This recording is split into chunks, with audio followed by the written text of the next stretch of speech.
මේ වාගේ ආපු සුළි කුණාටුවක් තමයි පටාචාරාට ඇඳිවත නැති කළේ. පටාචාරාට ඇඳිවත නැති කළා. දැන් ඉන්න මිනිසුන්ට ඇඳිවතවත් තියෙනවනේ. පටාචාරාට මේ සුළි කුණාටුවෙන් මිනිහත් නැති කළා. දරුවෝ ටිකත් නැති කළා. ඒ වගේම අම්මයි ගෙදර සම්පූර්ණයෙන් කුණාටුවට කැඩිලා. අම්මයි තාත්තයි සහෝදරයයි ඔක්කොම ගේ කඩාගෙන ඉවිල්ලා මිනිහවත් ගන්න බෑ. බොහොම අමාරුවෙන් අරගෙන ගිනි තිබ්බා.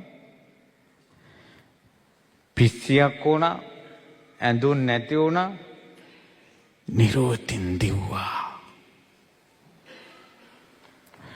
ඔයාට මට මේ කුණාටු මහා කම්පනයකට පත් වුණාට ඔබටත් මටත් ලෝකේ දකින අයට නැත කම්පනයක්. ඔවුන් දන්නවා කාලෙන් කාලට මෙකෙනවා. කාලෙන් කාලට එනවා. බුදුරජාණන් වහන්සේ ජීවමානව ඉද්දි මේ වගේ ගම් වතුර සුළි කුණාටු කොච්චර ආවද? බුදුරජාණන් වහන්සේ ජීවමානව ඉන්න කාලේ මගදී විතරක් මැරිලා දෙව්ලොව උපන් සෝවාන් ප්‍රමාණය 24 ලක්ෂයයි. සාමාන්‍ය මැරෙන මිනිසුන්ගෙන් බහුතරයක් මාර්ගඵලලාභී අයද මාර්ගඵලලාභී නැති අයද? මාර්ගඵලලාභී නැති අය. සෝවාන් වෙච්ච අය විතරක් කියන්නේ බුද්ධයේ අවිච්ඡ ප්‍රසාදය, ධර්මයේ අවිච්ඡ ප්‍රසාදය, සංඝරත්නයේ අවිච්ඡ ප්‍රසාදය, ආර්යකාන්ත සීලයේ තියෙන සක්කාය දිට්ඨිය ප්‍රහාණය කරපු අය විතරක් මගදී 44ක් අවුරුදු වලට මැරිච්ච අය අතර හිටියා මාර්ගඵලලාභී 24 ලක්ෂයක්. මම කියන්න හදන්නේ ඔක නෙවෙයි. මාර්ගඵල ලැබුව අය 24 ලක්ෂයක් මැරුණා නම් අවුරුදු 40ට ඇතුළත. මාර්ගඵලලාභී නොලබපු අය අවුරුදු 40ට කී ලක්ෂයක් මගදී විතරක් එක ප්‍රාන්තයක විතරක් මිනිසු මෙරිලා තියෙනවද? ඒ බහුතරයක් ගම් වතුර, ඊට පස්සේ බහුතරයක් නායම් යුද්ධ. බුදුරජාණන් වහන්සේ ජීවමානව ඉද්දිම දහස් ගණන් මිනිස්සු මැරුණා. ඕක තමයි ලෝක ස්වභාවය. කඳුළු වැටෙනවා වෙන්න පුළුවන් මේවා දකිනකොට. හිත හදාගන්න මිනිසුනේ. හිත හදාගන්න. ඕක තමයි සංසාරය. බුදුරජාණන් වහන්සේ ජීවමානව වැඩ සිටිද්දිමයි අඟුලිමාලෙක් බිහි වෙලා හිටියේ. දහස් ගණන් මිනිසුන් මරා ඇඟිලි මාරයක් දරන කෙනෙක්. එතන මිනිස්සු දහස් ගණන් මැරුණා. බුදුරජාණන් වහන්සේ ජීවමානව වැඩ ඉඳිද්දිමයි විශාලා මහනුවර තුම්බියක් ඇති වුණේ. විශාලා මහ නුවරක් මැරුණා. මිනිසුනේ පින්වතුනේ මේක තමයි සංසාරය. මේක තමයි සංසාරය. ඒ නිසා බුදුරජාණන් වහන්සේ ජීවමානව ඉන්න කාලෙම කපිලවස්තුවේ ශාක්‍යයන් දහස් ගණනක් සංහාරය කළා. පිටි පිටි ගහලා මරලා දැම්මා. ඉතින් මේ මිනිස්සු මැරෙනවා කියන එක අනච්චරියං කෝ පනේතං ආනන්ද මනුෂ්‍ය භූතානං කාල කතා. මිනිස්සු මැරෙනවා කියන එකේ ආශ්චර්යයක් නැහැ. විශ්වාසයි මා මේ කියන කාරණාව. ඔබත් මමත් 100,000 වතාව ඔය ගම් වතුරට අහු වෙලා මැරිලා තියෙනවා.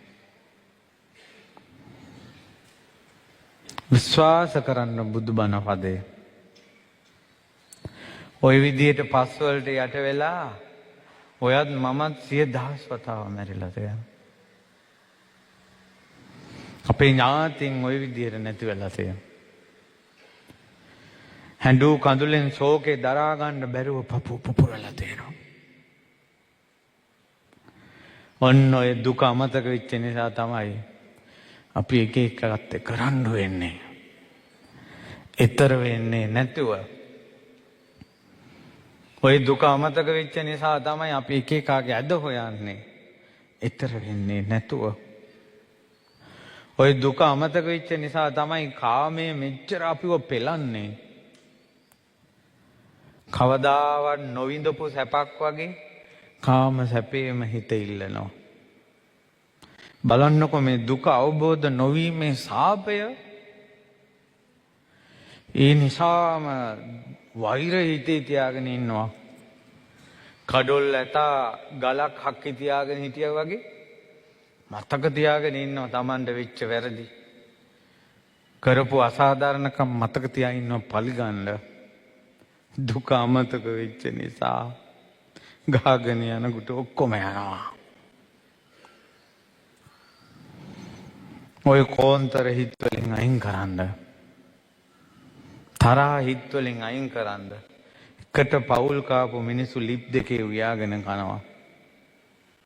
තෝ නොදකින් කියලා සාප කරනවා. පෝරුවේකට පැන් වඩපු අය.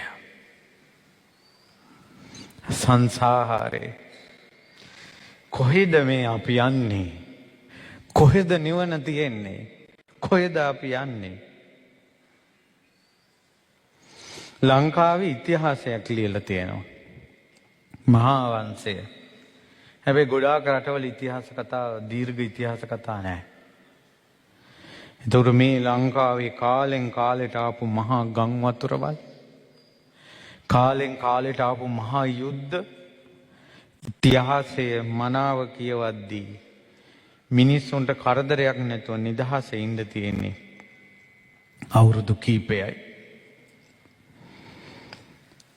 නිතර අපේ ධර්ම දේශන අහපු කෙනෙක් මෙතන ඉන්නවා නම් ඔයාලට මතක ඇති අපි සමහර ධර්ම දේශනාවල කීවා මිනිසුනේ හැමදාම සතුටින් ඉන්න බෑ. මේ පොඩි කාලයක් උඹලා මේ සතුටින් ඉන්නේ. ඊළඟට මොන මරාලේ කඩාපාත් වෙයිද දන්නේ නැහැ. දැන් පුළුවන් දෙයක් කරන්න කියලා. අදත් ඒකමයි කියන්නේ. මිනිස්සුන්ට සැනසෙල්ල ඉන්න තියෙන පොඩි කාලයයි. ආය ලොකු කරදරයක් එනවා. මේකෙන් මේ ගමන ඉවර නැහැ. කරදර කියන එක මේකෙන් ඉවර නැහැ. ඒ නිසා අඩුම තරමේ පන්සිල් පද පහවත් රැක ගන්නකො. ලොකු දෙයක් නැතත්